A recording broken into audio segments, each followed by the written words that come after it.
এখান থেকে মাটিগুলো সংগ্রহ করে ছোট গাড়িতে বোঝাই করা হচ্ছে।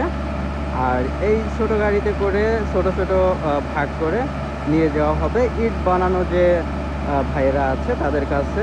তারা এই মাটিগুলো দিয়ে ছোট ছোট খণ্ডে ইট বানাবে।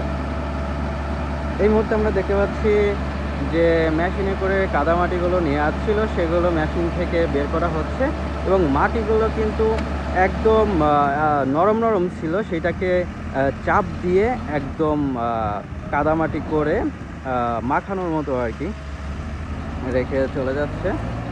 নতুন করে আবার এর পাশে ঢালা হচ্ছে।